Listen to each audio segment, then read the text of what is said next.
বিশ্বের সবচেয়ে দরিদ্র প্রেসিডেন্ট। উরুগুয়ের সাবেক প্রেসিডেন্ট হোসে মুজিকা।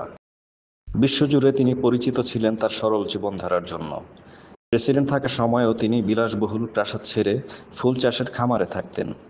2022 সালে আল জাজিরাকে তিনি বলেছিলেন, রাজনীতি যদি বিলাস ডুবে যায় তা মানুষের থেকে বিচ্ছিন্ন হয়ে পড়ে। আমি বিশ্বাস করি রাজনীতিবিদদের দেশের সাধারণ মানুষের মতো জীবনযাপন করা উচিত, বিশেষ সুবিধাপ্রাপ্তদের মতো নয়। মুজিকা ছিলেন সেই প্রজন্মের প্রতীক যারা 20 শতকের দ্বিতীয়ার্ধে স্বৈর শাসনের বিরুদ্ধে সংগ্রাম করে গণতন্ত্র প্রতিষ্ঠায় ভূমিকা রেখেছেন। তরুণ বয়সে তিনি তুপামারোস নামের এক বিপ্লবী গোষ্ঠীর নেতা ছিলেন, যারা ব্যাংক ডাকাতি, শহর দখল এবং পুলিশের সঙ্গে সংঘর্ষে লিপ্ত ছিল। তিনি প্রায় 1 দশক একা কারাবন্দী থাকেন।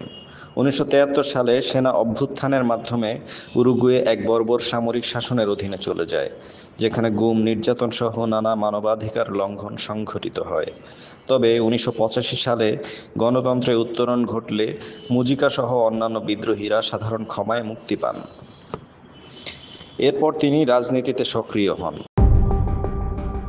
তার স্ত্রী লুসিয়া তোপোলানস্কি, যিনি তুপামারোস আন্দোলনের সময়েই তার সঙ্গে পরিচিত হন, তিনিও সক্রিয় রাজনীতিক ছিলেন। মুজিকা প্রেসিডেন্ট থাকাকালে বাস করতেন একটি সাধারণ খামারে, চালাতেন পুরনো একটি নীল রঙের ভক্সওয়াগন বিটল গাড়ি। এ কারণে অনেকেই তাকে ডাকতেন বিশ্বের সবচেয়ে গরিব প্রেসিডেন্ট বলে।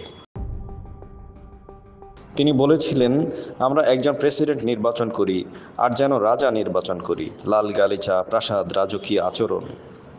কিন্তু দোষ শুকর ছানার নয়, যারা তার পিঠ চুলকায় তাদের। 2024 সালে তিনি রয়টার্সকে দেওয়া এক সাক্ষাৎকারে বলেন, সমস্যা হলো দুনিয়া চালায় বৃদ্ধরা, যারা ভুলে যায় তারা কখনো তরুণ ছিল।